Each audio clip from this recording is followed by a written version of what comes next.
بعد فأعوذ بالله السميع العليم وبوجهه الكريم وسلطانه القديم من الشيطان الرجيم من همزه ونفخه ونفثه بسم الله الرحمن الرحيم وَإِذْ غَدَوْتَ مِنْ أَهْلِكَ تُبَوِّئُ الْمُؤْمِنِينَ مَقَاعِدَ لِلْقِتَالِ وَاللَّهُ سَمِيعٌ عَلِيمٌ صدق اللہ العظیم۔ حمد و ثنا، تعریف و تسبیح، تکبیر و تحلیل، بڑائی، بزرگی، کبریائی کے سارے کلمات اللہ جل جلالہ کے لیے خاص ہیں، جو اکیلا ہی اس ساری کائنات کا بلا شرکت غیر یکتا و تنہا مالک و مختار ہے، اور درود و سلام امام الرسول خطیب الانبیاء سید ولد آدم رسول محتشم نبی معظم امام الہدیٰ رسول خدا جناب محمد الرسول اللہ صلی اللہ علیہ وآلہ وصحبہ وسلم کی ذات گرامی کے لیے مختصر کلمات حمد و صلوات کے بعد دین اسلام اللہ سبحانہ و تعالی کا نازل کردہ واحد ضابطہ حیات ہے۔ ان الدین عند اللہ الاسلام کہہ کر اللہ نے اس کو سند عطا کی ہے، وَمَن يَبْتَغِ غَيْرَ الْإِسْلَامِ دِينًا فَلَن يُقْبَلَ مِنْهُ فرما کر اس کی حقانیت، صداقت، منزل من اللہ ہونے کے پر اللہ نے ایک دلیل مہیا کی۔ اسلام کے مقابلے میں کفر انسانوں کی تشکیل کردہ اور اس کی خواہشات پر مبنی ایک نظام ہے۔ انجام کار اس کفر کا یا انسانوں کے بنائے ہوئے نظام کا نقصان مجموعی طور پہ معاشرے کو ہوتا ہے۔ اس لیے اللہ نے اسلام کو بھیجا تاکہ انسان کی خیر، فلاح اور بھلائی اور کامیابی کا راستہ بن سکے۔ اب جب اسلام آیا تو اس کا مقابلہ لامحالہ کفر سے تھا، شیطانی نظریات سے تھا، انسانی افکار سے تھا۔ اللہ تعالیٰ نے اپنا نظام بھیجا اپنے ہی بندے انسان پر، آدم علیہ السلام سے لے کر محمد الرسول اللہ صلی اللہ علیہ وسلم تک جتنے بھی انبیاء آئے، کوئی بھی انسانوں کی صف سے باہر سے نہیں آئے، طبقہ انسانیت سے آئے۔ سبب یہی تھا کہ اسلام چونکہ انسانوں کے لیے آیا ہے اور کوئی انسان ہی اس کا پریکٹیکل کر کے لوگوں کو بتائے کہ یہ اتنا آسان دین ہے، میں بھی تمہارے جیسا انسان ہوں، تخلیق میں اور مخلوق ہونے میں، اللہ سبحانہ و تعالیٰ کے بنائے ہونے میں جو ضروریات بحیثیت انسان تمہاری ہیں وہی ضروریات میری ہیں۔ اگر میں ان پر عمل کر سکتا ہوں تو تم بھی ان پر عمل کر سکتے ہو۔ اب اس کے مقابلے میں جو کفر تھا، ظاہر ہے وہ اس دعوت کو روکتا تھا، اور یہ دعوت، یہ دین دنیا میں غالب ہونے کے لیے آیا تھا، لیکن اس کے غلبے کے لیے قربانیوں کی ضرورت تھی۔ گویا کہ اسلام کے دامن میں بے انتہا قربانیاں اور بے باک ایثار بھرا ہوا ہے، جانوں کی قربانی، مالوں کی قربانی، اولادوں کی قربانی۔ جو اس دین سے وابستہ ہوئے مسلمان کہلائے، انہوں نے اپنے دین کی حفاظت کے لیے اپنی انا اور خواہشات سمیت اپنے خاندان، عزیز و اقارب، مال، دولت، حتیٰ کہ اپنی عزت اور آبرو اپنی اولاد تک بھی قربان کر دی اسلام کی حفاظت کے لیے۔ اور پھر یہ کہ اس کی قربانی اس کے لیے صرف اس لیے نہیں تھی کہ یہ چونکہ اللہ کا دین ہے لہذا نافذ کر رہا ہے، شعوری طور پر اس قربانی کے لیے اپنے آپ کو تیار بھی کیا اور فخر بھی کیا اس پر، یعنی جان قربان کر کے اللہ پر احسان نہیں چڑھایا، یہ سمجھا کہ جان دی ہوئی اسی کی تھی، حق تو یہ ہے کہ حق ادا نہ ہوا۔ انہی قربانیوں میں سے اور پھر یہ بھی ہے کہ اسلام اپنی طبع میں، اپنی دعوت میں، اپنی اصل میں امن کا دین ہے، بلا وجہ نہ کسی کی جان لیتا ہے نہ کسی کو جان لینے دیتا ہے۔ جان کا تحفظ، مال کا تحفظ، آبرو کا تحفظ اسلام کی بنیادی تعلیمات میں سے۔ تعلیم یہ ہے کہ کوئی بندہ کعبۃ اللہ کو ڈھا دے نا، کتنا بڑا جرم ہے۔ کعبۃ اللہ کو ڈھانا بڑا جرم ہے، لیکن اس سے بھی بڑا جرم ایک مومن کو بے عزت کرنا ہے، ایک مومن پر الزام لگانا ہے، اس کی توہین اور تنقید اور تحقیر کرنا ہے۔ گویا کہ یہ کہا جا سکتا ہے کہ کعبۃ اللہ کو ڈھانے والے کو شاید معافی مل جائے، لیکن کسی مومن بندے کو اس کی تذلیل کرنے والے کے لیے معافی نہیں۔ اور آج ہمارا معاملہ بالکل اس کے برعکس ہے۔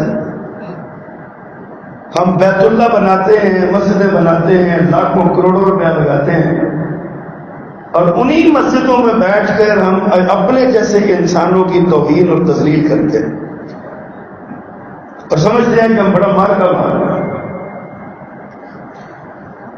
تو گویا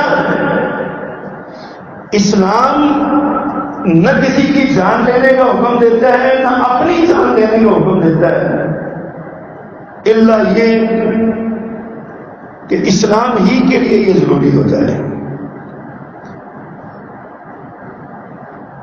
اسلام جب سے آیا ہے تب سے کفر کے ساتھ مار کا وبا ہے۔ شیطان اپنی طاقتوں کے ساتھ اور انسان اللہ رحمان کی طاقت کے ساتھ مقابل میں ہیں ایک دوسرے کے سامنے۔ نبی کریم صلی اللہ علیہ وسلم دنیا میں تشریف لائے، مبعوث ہوئے، آپ نے دعوت دی، مکہ میں آپ نے ایک بڑی بھرپور لیکن کٹھن مشقت آزما اور اذیت والی زندگی گزاری۔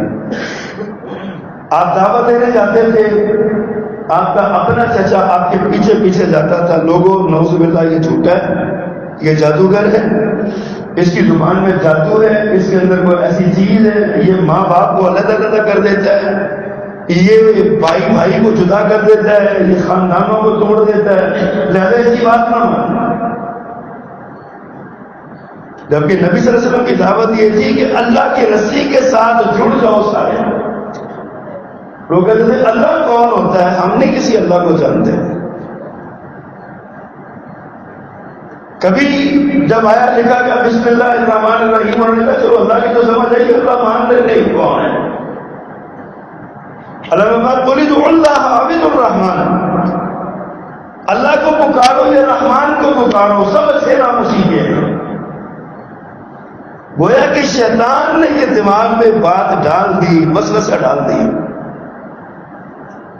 حتیٰ کہ 13 سال بعد نبی مکرم صلی اللہ علیہ وسلم کو مکہ سے نکلنا پڑا۔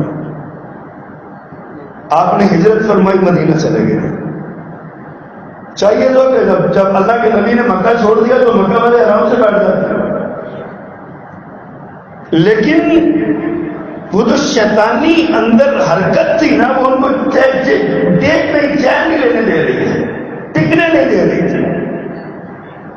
انہوں نے پہلے مار کا بدر بپا کیا، انہوں نے کہا کہ اگر یہ بچ گیا نا، اگر یہ طاقت پکڑ گیا تو یہ مکہ پہ دوبارہ قبضہ کر لے گا۔ ایک قافلہ تشکیل دیا، کہا کہ سارے قافلے کا جو سامان نفع ہے نا، منافع، اسے اسلحہ خریدا جائے گا اور مسلمانوں پر حملہ کیا جائے گا اور ریاست مدینہ کو تباہ و برباد کر دیا جائے گا، نبی محترم صلی اللہ علیہ وسلم کو قتل کر دیا جائے گا، آپ کے ماننے والوں کو دنیا سے مٹا دیا جائے گا۔ اب ظاہر ہے اللہ کے نبی صلی اللہ علیہ وسلم اللہ کے نبی بھی تھے اور ایک بہترین کمانڈر بھی تھے، اپنی ریاست کے سربراہ بھی تھے، آپ نے اپنے صحابہ سے مشورہ کیا اور اس قافلے کو پکڑنے کا پروگرام بنایا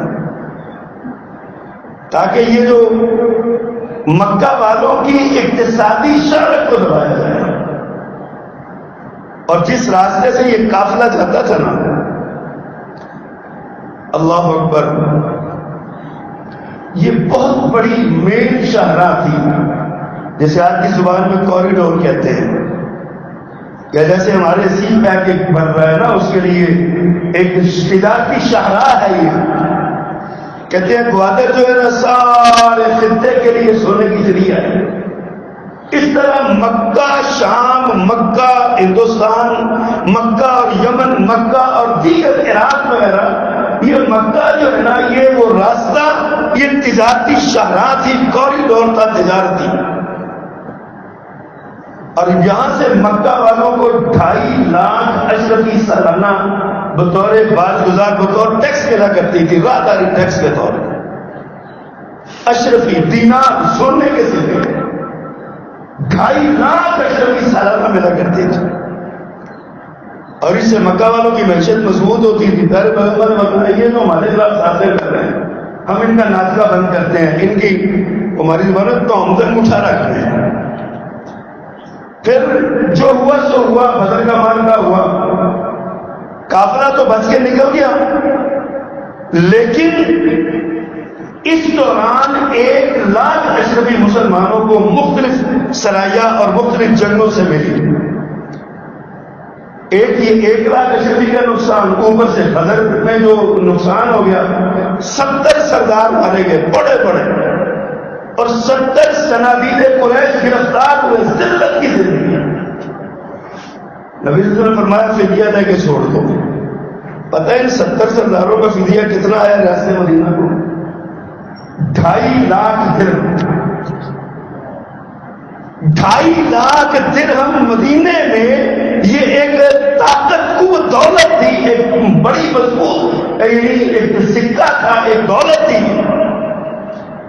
اب مکہ والے ایک بندے پر وہاں بیٹھے، اوپر سے 2.5 لاکھ درہم دینا پھر پڑ گیا، اوپر سے راستہ غیر محفوظ ہو گیا. مکہ والے تل ملا رہے تھے. اب اندازہ کریں کہ ان لوگوں نے نا مکہ میں اپنے مرے ہوئے سرداروں کا ماتم کرنے سے منع کر دیا.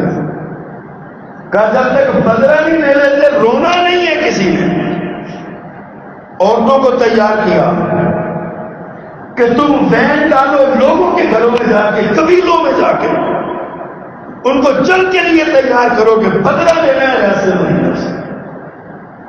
1 سال پورا رمضان میں، رمضان 2 ہجری میں بدر کی جنگ ہوئی، اس کے بعد پورا سال اکرمہ ابھی مسلمان نہیں ہوئے تھے، اپنے باپ کا بدلہ لینے کے لیے. خالد بن ولید اپنے کسی عزیز کا بدلہ لینے کے لیے. اور مکہ کی مرد اور عورتیں ابو سفیان جو سردار تھے اس وقت، ان کے پاس آئے کہ بدلہ لینا، ہمیں بدلہ لینا. پھر انہوں نے تیاری کی، پورا سال اسلحہ اکٹھا کیا، دولت اکٹھی کی، تجارتی قافلے بھیجے، ان کا نفع تلواریں خریدنے میں لگایا. 1 سال بعد پھر قریب کے احابیش اور قبیلوں میں حملے لے، وہاں سے لوگوں کو تیار کیا. بدر کے میدان میں ایک شاعر گرفتار ہوا اور وہ بڑا بدبخت تھا، بڑی بدزبانی کرتا تھا. میرا آقا تھا میں اس کے دھام توڑ ڈالوں تاکہ یہ بات نہ کرے. منتیں اور ترلے کرنے لگا دیا آپ کی مہربانی ہے مجھے معافی دے دیں، آئندہ نہیں کروں گا. سزا کے رحیم و کریم نبی نے چھوڑ دیا، اور میں تو جاؤ چھوڑ دو یار، فدیہ بھی نہیں لیا، سزا بھی نہیں دی، ویسے چھوڑ دیا. یہ بدبخت اتنا احسان فراموش نکلا، اس نے مکے آ کے دوبارہ وہی تحریک پا کر اور لوگوں کو اکٹھا کر کے لایا. حتیٰ کہ 3000 افراد کا لشکر تیار تھا، جنگجو افراد، نوجوان لڑنے والے. ان 3000 میں سے 700 ضلع کوش گھڑ سوار تھے. 3000 اونٹ سے ان کے پاس، 200 گھوڑے لے کے یہ نکلے، اور ان گھوڑوں میں سواری نہیں کی. تازہ دم رکھا کہ جب ہم ریاست مدینہ پہ حملہ کریں گے، وہاں جیتیں گے، لوٹ مار کر کے ان گھوڑوں میں سامان لا کے آئیں گے. ایسا منصوبہ کہ انہوں نے بنایا. نبی محترم صلی اللہ علیہ وسلم کے چچا حضرت عباس رضی اللہ تعالیٰ عنہ، ابھی آپ نے اسلام ظاہر نہیں کیا تھا، مکہ میں تھے. جب یہ شوال 3 ہجری میں، ابھی شوال کا مہینہ چل رہا ہے، آج 5 شوال ہے، اور 5 شوال کو یہ قافلہ مکہ سے نکلا. جب یہ مکہ سے نکلا تو حضرت عباس نے نا ایک تیز رفتار گھڑ سوار کو بھیجا کہ جاؤ جا کے یہ 3 شوال کو نکلا، اور وہ 2 یا 2.5 دن میں 400 کلومیٹر کا سفر کر کے یہ مدینے پہنچا. پیارے پیغمبر کو خط دیا، آپ کو حالات سے آگاہ کیا. 6 شوال کو جمعہ تھا. میرے پیغمبر نے جمعے سے پہلے اپنے لشکر، اپنے سپاہیوں کو مجلس شورا کو بلایا، مشورہ ہوا کیا کرنا چاہیے.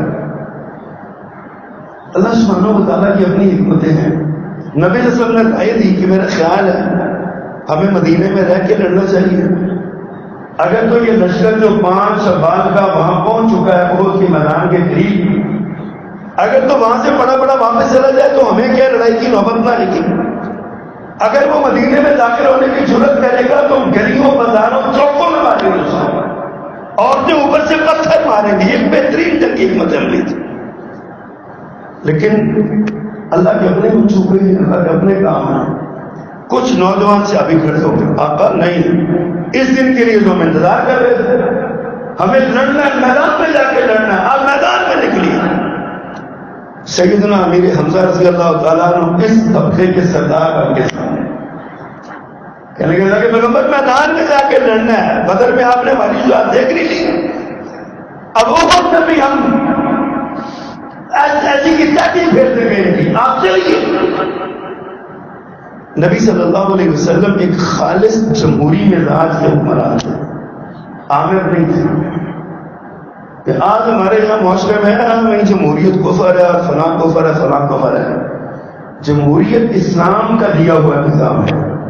ایک الگ بات ہے کافروں کے ہاتھ میں وہ چلا گیا، ورنہ آزادی اظہار رائے کی اسلام سے بڑھ کر کون قدر کرتا ہے. نبی صلی اللہ علیہ وسلم اپنی رائے دے چکے تھے کہ مدینے میں رہ کے لڑنا، لیکن نوجوان صحابہ کی کثرت رائے نے آپ نے اپنا فیصلہ بدل لیا. آپ نے ٹھیک ہے بس تیاری کرو. پھر خطبہ جمعہ کا وقت آیا، آپ نے خطبہ ارشاد فرمایا، آپ نے لوگوں کو جنگ کے لیے ابھارا، تیار کیا. جمعے کے بعد آپ گھر گئے، آپ نے اپنی 2 زرہیں اپنے اوپر پہنے، تلوار تیار کی، نیزہ پکڑا. اب جب اللہ کے نبی تیار ہونے کے لیے گئے نا تو صحابہ کرام کو پیچھے سے احساس ہوا کہ یار غلط ہو گیا، اللہ کے نبی کی رائے ماننی چاہیے تھی، ہم نے غلط کیا ہے. آپ جو آپ فیصلہ کرتے ہیں وہی صحیح ہے، پیارے پیغمبر کو جانا کہا جائے. جب یہاں پہ دیکھیے عبداللہ ابن ابی جو رئیس المنافقین تھا نا، اس کی بھی رائے یہی تھی کہ مدینے میں رہ کے رکھا جائے. اب اس کی رائے اس لیے نہیں تھی کہ مدینہ جنگی دفاع کی وجہ سے لڑنا، اس کے تو اس لیے تھا نہ لڑائی ہوگی نہ میری منافقت کا راز فاش ہوگا. اللہ تعالیٰ کی اپنی حکمتیں اور منصوبے. اللہ نے کہا تمہیں تو آج میں ننگا کرتا ہوں. اب جب صحابہ کرام راضی ہو گئے نا کہ نہیں ہمیں یہی پہ رہ کے لڑنا ہے، تو آپ اتنی دیر میں اسلحہ باندھ کے تیار ہو کے باہر نکل آئے اثر کے بعد. صحابہ کرام نے اس کی اللہ کے پیغمبر ہم سے غلطی ہوئی ہے، آپ کا فیصلہ درست ہے، ہم اپنی رائے واپس لیتے ہیں، آپ جو مناسب سمجھے ہوتا ہے. میرے آقا نے فرمایا کہ نبی کے لیے یہ لائق نہیں جب وہ ہتھیار باندھ لے کر دوبارہ اتارے. اب تو میدان میں تھے. عصر کی نماز کے بعد آپ 1000 لشکر لے کر آپ نکلے. رات راستے میں ایک جگہ پہ قیام کیا.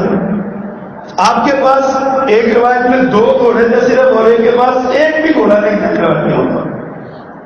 چند اونٹ تھے آپ کے پاس. مدینہ سے 3-3.5 کلومیٹر ہے یہ جبل احد. آپ ادھر کو نکلے. راستے میں ایک مقام شوق آتا ہے، رات آپ نے وہاں قیام کیا. ان 1000 کے لشکر میں 300 وہ لوگ تھے جو عبداللہ ابن ابی کے ساتھی تھے، منافق تھے. عبداللہ ابن ابی نے کیا کیا کہ میں مقام شوق پہ فجر ہوئی، آپ میں آگے چلیں. وہ کہتا اچھا یہ سامنے بالکل لشکر نظر آ رہا تھا، جبل احد سامنے نظر آ رہا تھا، یہ کافروں کا لشکر سامنے تھا، آپ دیکھ رہے تھے۔ اس موقع پہ آ کر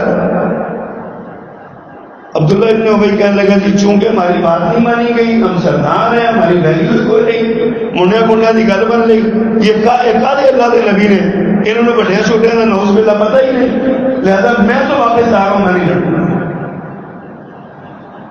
اچھا اب یہ بہت بڑی ضرورت تھی اسلامی لشکر کو، پہلے ہی مقابلے میں 3000 افراد ہیں اور جنگجو ہیں، اور ادھر سارے ہی 1000 ہیں، 1000 میں سے بھی 300 بندہ نکل جائے، پیچھے کا رستہ ہے۔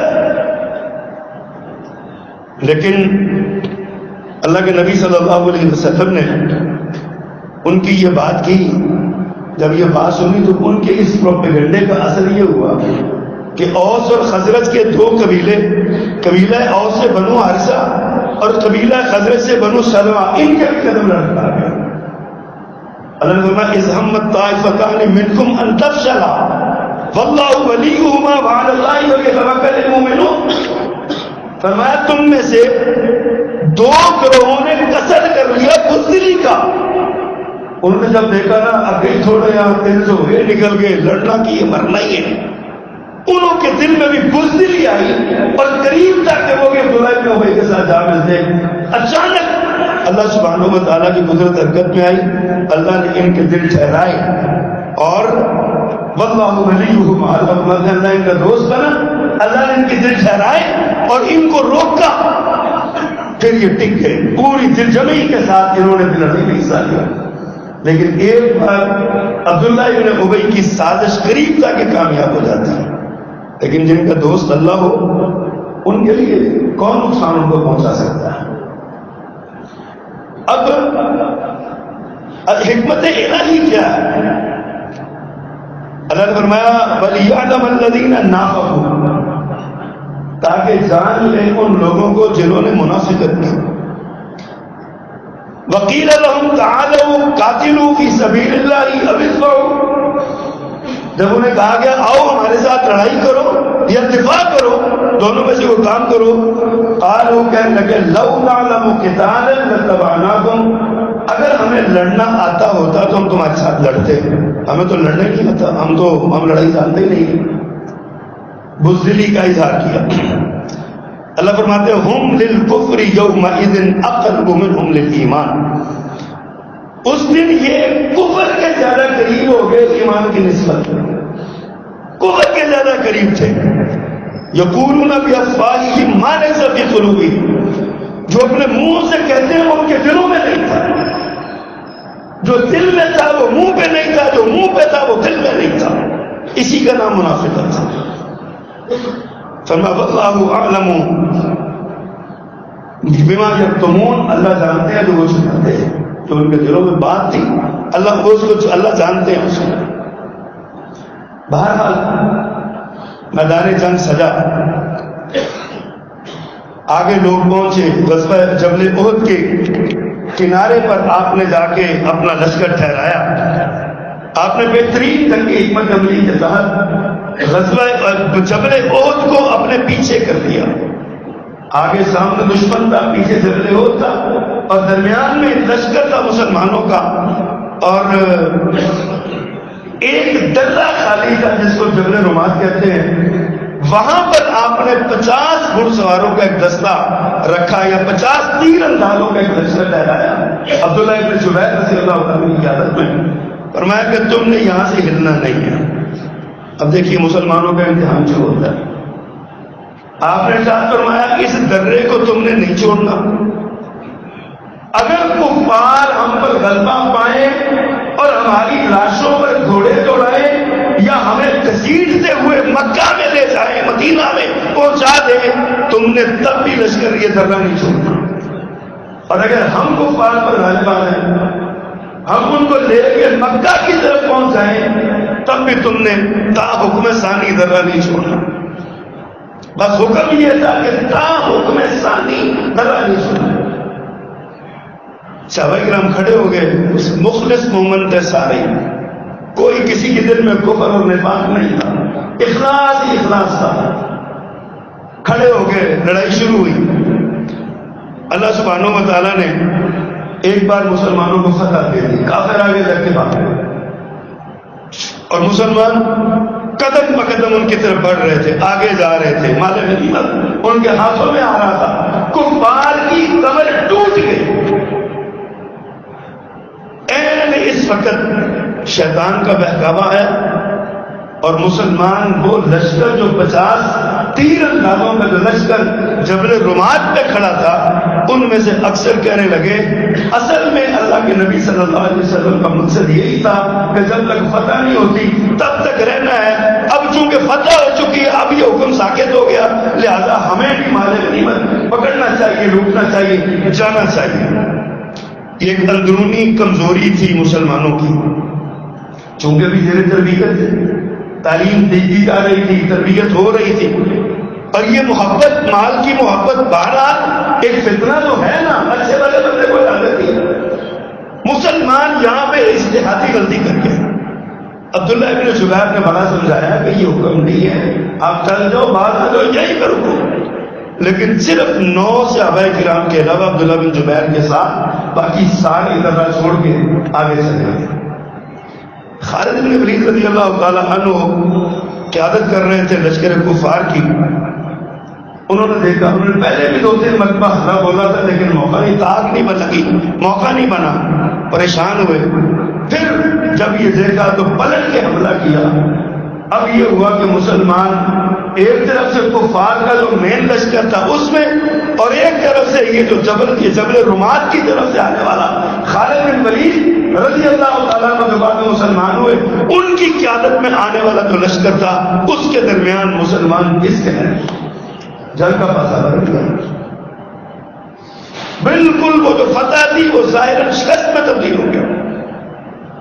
نبی مکرم صلی اللہ علیہ وسلم اکیلے رہ گئے. صرف 7 انصار صحابی اور 2 قریشی وہ آپ کے گرد سے, باقی سب بکھر گئے. بکھرے ایسے, کچھ مین دستوں میں جا کے لڑائی کرنے لگے, کچھ گھبرا کے دائیں بائیں ہو گئے. اسی دوران حضرت مصعب بن عمیر رضی اللہ تعالیٰ عنہ شہید ہوئے. حضرت مصعب کا چہرہ پیارے پیغمبر کی شکل سے بہت ملتا تھا. مارنے والے نے حضرت مصعب کو دیکھا نہ صحیح طریقے سے, اس نے شور کر دیا, میں نے محمد کو قتل کر دیا, میں نے محمد کو قتل کر دیا صلی اللہ علیہ وسلم. جب یہ پروپیگنڈا ہوا, جنگ میں شور اٹھا, مسلمانوں کی ہمتیں ٹوٹ گئی, تلواریں چھوڑ دی. کہا جب اللہ کے نبی رہے تو ہم نے کیا کرنا ہے, مرنا ہی ہے, مر جاتے ہیں. لیکن کچھ لوگ اس وقت بھی ثابت قدم رہے. ایک کہنے لگے اگر اللہ کے نبی نہیں رہے تو اسی دین پہ تم بھی مر جاؤ, زندہ رہ کے کیا کرنا ہے. ایک کہنے لگے کہ اگر اللہ کے نبی دنیا میں سے چلے گئے تو جس دین پر آپ نے جان قربان کی, ہمیں بھی اس دین پر جان قربان کرنی چاہیے.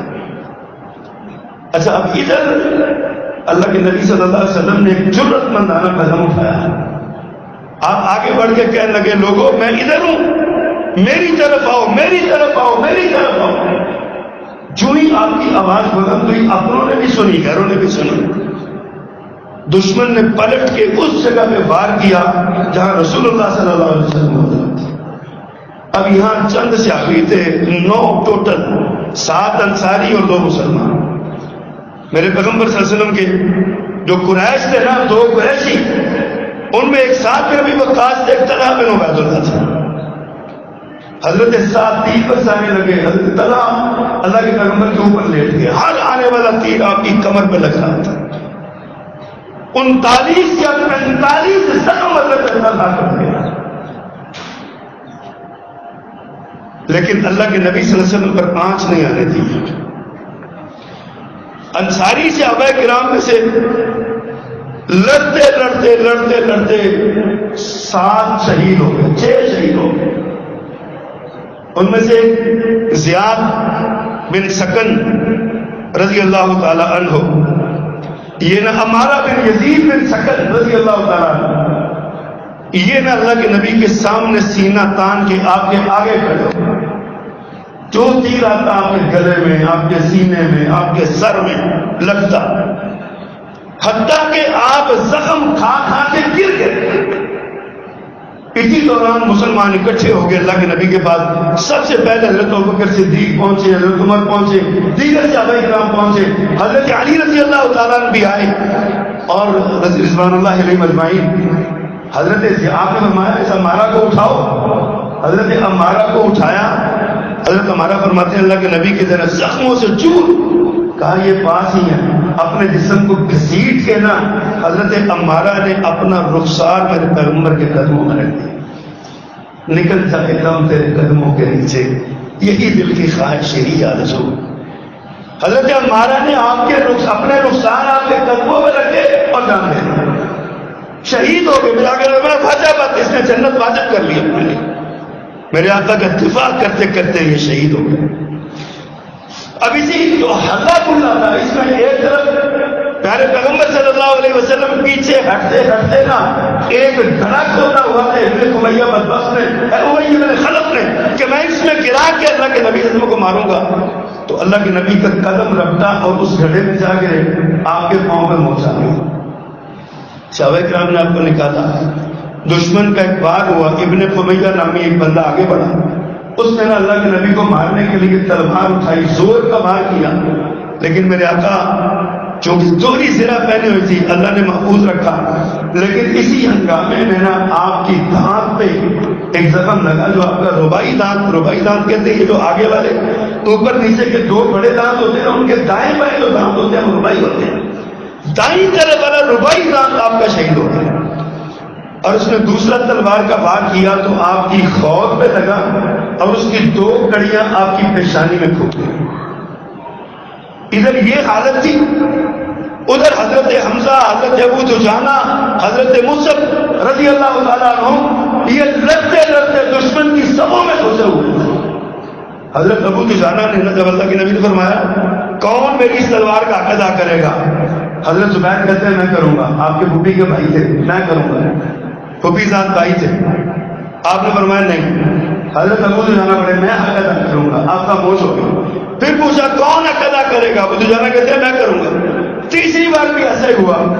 میرے آقا نے تلوار ابو دجانہ کو دے دی. اب ابو دجانہ نے وہ تلوار پکڑی اور اپنے جیب سے نا ایک سرخ پٹی نکال کے اپنے ماتھے پہ باندھ لی اور اپنی گردن اکڑا کے اور سینہ تان کے تلوار ہاتھ میں پکڑ کے نکلے. پاؤں اٹھا کے چل رہے ہیں. میرے آقا کے چہرے میں مسکراہٹ آئی.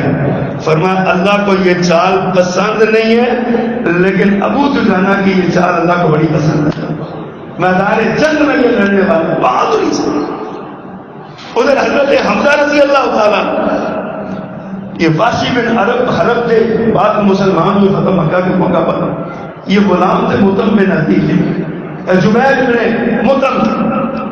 اور جبیر جو تھا نا یہ طعیمہ بن عدی کا بھتیجا تھا. طعیمہ بن عدی کو حضرت حمزہ نے بدر میں مارا تھا.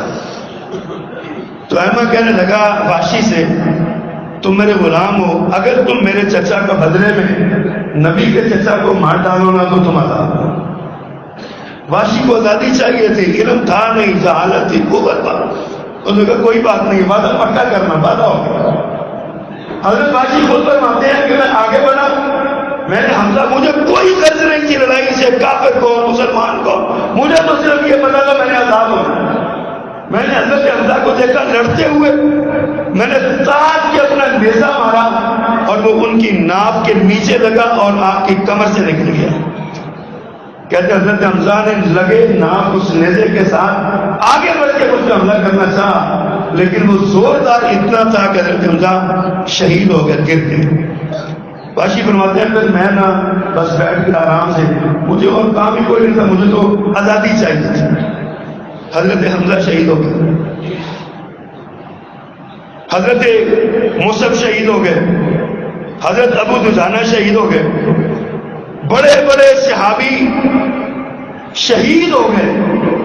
70 کے قریب مسلمان شہید ہوئے. بڑی ایک حادثہ تھا بڑا. ادھر اللہ کے نبی صلی اللہ علیہ وسلم پہ حملہ ہوا اور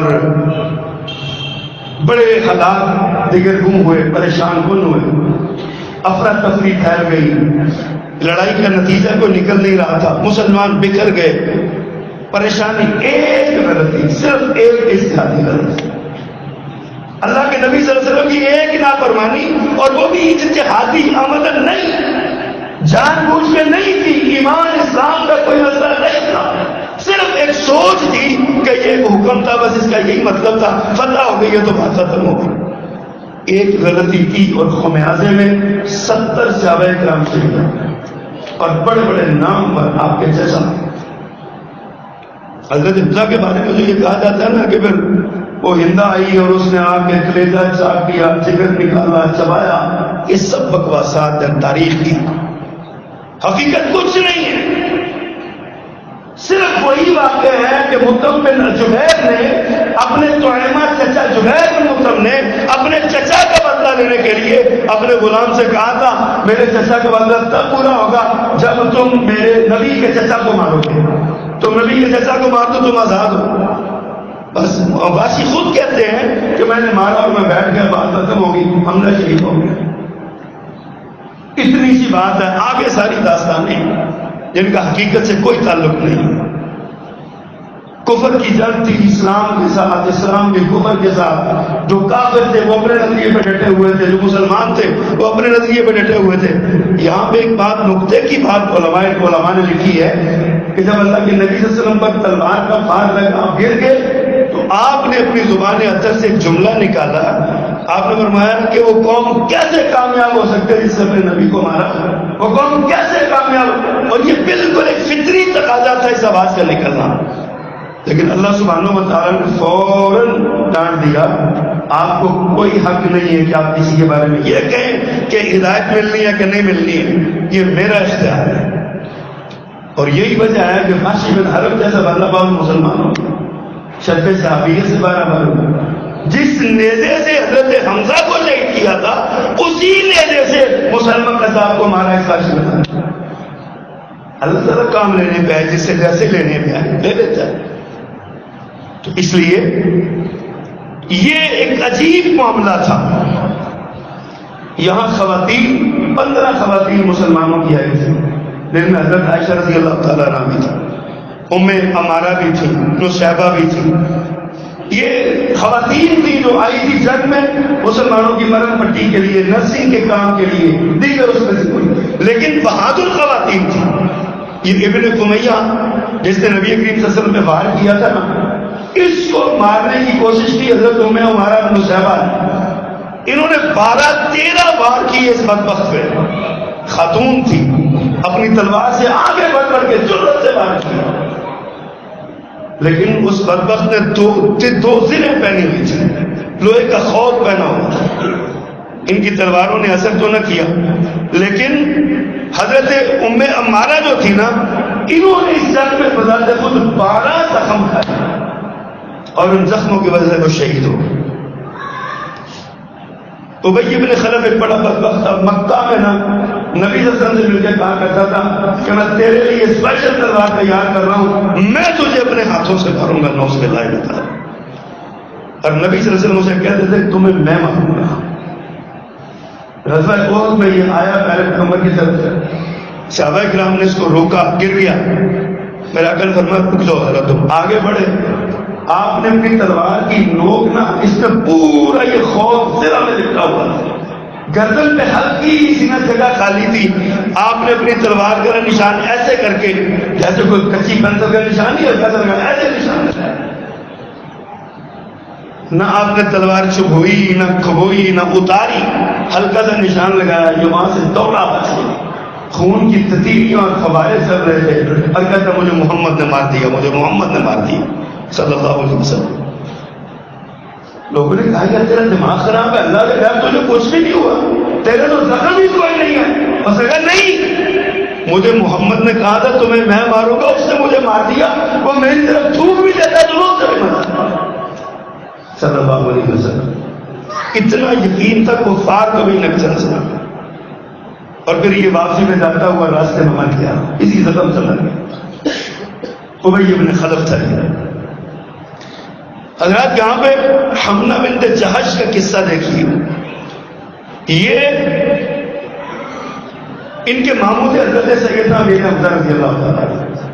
ایک شہادت ان کے بھائی تھے عبداللہ بن جحش رضی اللہ تعالیٰ عنہ، اور ان کے شوہر تھے حضرت مصعب بن عمیر، تینوں شہید ہو گئے۔ حضرت حمزہ کو کسی نے کہا تیرا بھائی عبداللہ شہید ہو گیا، کہتی انا للہ و انا الیہ راجعون۔ کہا تیرے ماموں میرے حمزہ شہید ہو گیا، کہتی انا للہ و انا الیہ راجعون۔ کہا تیرا شوہر مصعب بھی شہید ہو گیا۔ یہ رونے لگی، آنکھوں سے آنسو بہائے، خوب روئی۔ میرے آقا نے اس کی حالت دیکھ کے کہا عورت کو اپنے شوق سے نا سارے رشتوں سے زیادہ ایک رشتہ اس کا مقدس ہوتا ہے، اس وجہ سے یہ روئی۔ اور ایک ہند نامی خاتون تھی جو حضرت عمر بن جموح جو لنگڑے سے صحابی تھے، لنگڑاتے ہوئے جنت میں گئے، ان کی یہ زوجہ محترمہ۔ حضرت خلاد بدری کی یہ ماں والدہ تھی، ان کے بھی بھائی، شوہر اور ان کا باپ بھی شہید ہو گیا۔ ان کو کسی نے کہا تیرا بھائی باپ شہید ہو گیا، کہتی انا للہ۔ کہا تیرا بھائی شہید ہو گیا، انا للہ۔ تیرا شوہر شہید ہو گیا، کہتی انا للہ۔ مجھے اللہ کے نبی کے بارے میں بتاؤ۔ جب یہ آگے بڑھی نا تو لوگوں نے کہا اللہ کی بڑی خیریت سے، کہا مجھے دکھاؤ تو صحیح ہو۔ میرے آقا کا چہرہ ایک بار دیکھا، کہتی ہے کل مصیبت بعد کا چلا لو۔ آقا تجھے دیکھ لیا سارے غم بھول گئے، تیرا چہرہ دیکھا سارے دکھ مٹ گئے۔ حضرت گرامی یہ غزوہ احد ہے جو ماہ شوال میں 3 ہجری میں پیش آیا۔ آج ماہ شوال سے ہم گزر رہے ہیں، یہ 5 یا 6 ہجری کو اللہ کے نبی نکلے اور 7 یا 8 ہجری کو یہ واقعہ پیش آیا، اور آج ہم انہی دنوں سے گزر رہے ہیں۔ اب یہ غزوہ احد ہے، اس کے اسباب پہ غور کرنا چاہیے۔ کیا اسباب ہے؟ نبی صلی اللہ علیہ وسلم کے ہوتے ہوئے مسلمانوں کو شکست کیوں ہوئی؟ یہ شکست وہ نہیں ہے جس کو شکست کہا جاتا ہے۔ آپ یہ کہہ لیں کہ یہ غیر فیصلہ کن جنگ ہے، اس میں فیصلہ کسی کے حق میں بھی نہیں ہوا۔ نبی کریم صلی اللہ علیہ وسلم کے ہوتے ہوئے موجود کیے ہیں، آپ کو کیوں اذیت پہنچی؟ آپ کے دندان شہید ہوئے، آپ کے سر پہ خون کی کڑیاں کھب گئی، آپ گر کے پاؤں پہ موچ آ گئی، آپ کے انتہائی قریبی حضرت حمزہ جیسے آپ کے خاندان کے لوگ چچا شہید ہو گئے، کیوں ایسا ہوا؟ آج کے دور میں اس سبق کو یاد کرنے کی ضرورت ہے۔ اللہ اکبر۔ اس کے اسباب میں پہلا سبق تو یہ ہے کہ لوگوں کو بتایا کہ اللہ کے رسول کی نافرمانی کریں تو برا انجام ہوتا ہے، چاہے اللہ کے رسول موجود بھی ہو۔ اللہ کو اپنی اور اپنے نبی کی نافرمانی گوارا ہی نہیں، اجتہادی غلطی کروا کے باقی لوگوں کو سبق دیا۔ اجتہادی غلطی کتنی سزا ہے اور آمدن کی بھی غلطی سزا ہے، ایک غلطی کی سزا۔ دوسرا سبق اس میں یہ ہے کہ اللہ کی حکمت کے ساتھ پیغمبر اور ان کے رفقا بھی آزمائے جاتے ہیں، امتحان میں ڈالے جاتے ہیں۔ امام ابن قیم رحمہ اللہ نے لکھا اس کی وجہ یہ ہے کہ اگر صرف انبیاء کو کامیابی ہی کامیابی ملے تو لشکر میں وہ لوگ بھی آ جائیں گے جو دل سے مسلمان نہیں ہوں۔ گویا صادق اور کاذب ماننے والے صدق و کذب کی گارنٹی کے لیے اور صدق و کذب کے تعین کے لیے نبی کو بھی آزمایا جاتا ہے، نبی کے رفقا کو بھی آزمایا جاتا ہے۔ اور اگر صرف ناکامی ملنے لگے، کامیابی نہ ہو تو مقصد بے مکمل نہیں ہوتا۔ اگر آپ جنگ بدر میں یا جنگ احد میں شہید ہو جاتے یا سفر ہجرت میں شہید کر دیے جاتے یا مکہ میں شہید کر دیے جاتے تو دعوت دین کہاں سے پھیلتی، کیسے غلبہ ہوتا، کیسے مکہ فتح ہوتا؟ اس لیے اللہ آزماتے ہیں، کبھی جتا کے، کبھی ہرا کے، کبھی کامیاب کر کے، کبھی ناکام کر کے۔ تیسرا سبق اس میں یہ ہے کہ اللہ مصیبت میں صبر اور بے صبری کو آزماتا ہے مومنوں کی، کہ مومن مصیبت میں صبر کرتا ہے کہ نہیں کرتا، بے صبری کرتا ہے کہ کیا کرتا ہے۔ اس آزمائش کے لیے بھی امتحان آتی ہے۔ چوتھا سبب امام ابن تیمیہ رحمہ اللہ نے لکھا کہ جنت میں 5 اعلیٰ درجات اللہ نے رکھے ہوتے ہیں مومن کے لیے۔ مومن کا عمل اس قابل نہیں ہوتا کہ وہاں تک پہنچ جائے، اللہ کی مشیت اور حکم ہوتا ہے وہاں پہنچانے کا، تو اللہ تعالیٰ اپنے مومن بندوں کو آزماتا ہے، اور جب اس آزمائش میں صبر کرتے ہیں تو اللہ اس کے بدلے ان کو مقام دے دیتا ہے۔ ایک شہادت اللہ کے اولیاء کے لیے سب سے بڑا تحفہ ہے۔ شہید کے جسم کا خون قطرہ زمین پہ بعد میں گرتا ہے، اللہ پہلے جنت میں بھیج دیتا ہے۔ نبی کریم صلی اللہ علیہ وسلم نے فرمایا میری خواہش ہے کہ کہ میں اللہ کے راستے میں شہید کیا جاؤں، پھر زندہ کیا جاؤں، پھر شہید کیا جاؤں، پھر زندہ کیا جاؤں، پھر شہید کیا جاؤں، پھر زندہ کیا جاؤں۔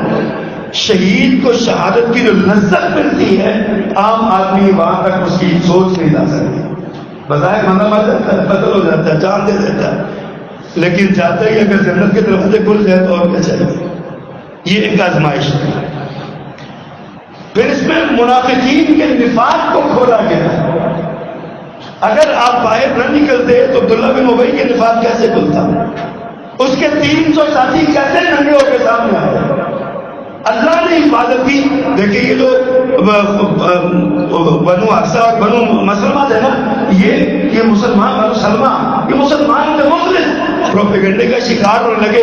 اللہ نے ان کو بچا لیا اور ان 300 کو بچا دیا، مسلمانوں سے پاک کر دیا ان کو۔ کہ اللہ کی حکمت ہے۔ مسلمانوں کو یہ بتانا تھا کہ اپنی طاقت پہ ایسے ناز نہ کیا کریں، تمہاری اپنی صفوں میں اس وقت موجود ہے، تمہارے دشمن تمہارے آستین کے سانپ بنے بیٹھے ہیں تمہاری آستینوں میں، ان سے اپنا دفاع کرو، بچاؤ اپنے آپ کو۔ اور ایک اس میں یہ تھا کہ اندرونی کمزوریوں کا مسلمانوں کو ساتھ دینا تھا کہ تمہارے اندر بھی کمزوری ہے۔ غزوہ احد کا پیغام یہی ہے۔ اللہ نے اس جنگ کو فیصلہ نہیں کروایا، کیوں؟ قرآن نے ذکر کیا، فرمایا فلا تہینوا فی ابتغاء القوم، کافروں کی تلاش میں، مشرکوں کی تلاش میں، دشمنوں کی تلاش میں سستی نہ دکھانا، ان کے پیچھے چلے رہو۔ ان تکونوا تعلمون فإنهم يعلمون كما تعلمون، اگر تمہیں علم پہنچا ہے تو انہیں بھی پہنچا ہے جیسے تمہیں پہنچا ہے۔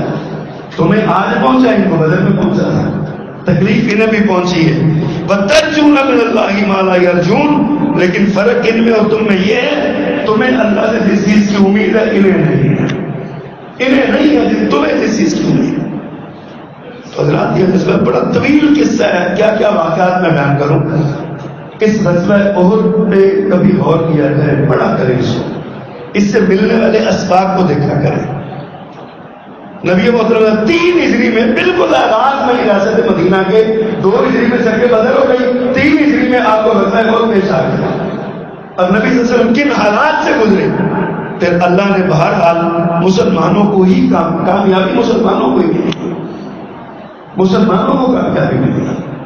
کیوں کہ اگر کافر فتح یاب ہوتے تو مدینے پہ حملہ کرتے، مسلمانوں کا مالک غنیمت سمیٹتے، مسلمانوں کو قیدی بنا کے لے جاتے۔ ایک بھی مسلمان قیدی نہیں بنایا کافروں نے، بلکہ الٹا جب مسلمان اکٹھے ہوئے تو ڈمڈما کے بھاگ گئے، واپس نہیں پلٹے۔ حالانکہ ابو سفیان نے جاتے ہوئے کہا تھا کون پہ چلنے والے اگلے سال بدر پھر مقابلہ آ گیا، یہ اعلان کر کے کہا تھا، میرے آقا نے پیغام بھیجا قبول ہے، آ جانا، ہم انتظار کریں گے۔ پھر اگلے سال بدر بھی نہیں ہوا دوبارہ، کہ مسلمانوں کی فتح تھی۔ لیکن اصل چیز جو ہے نا وہ یہ ہے، ایک نافرمانی نے مسلمانوں کے ساتھ کیا کیا، اور ہماری زندگیاں ہی نافرمانیوں کا مرکب، ہماری زندگیاں ساری اللہ کی نافرمانی میں گزر رہی ہیں۔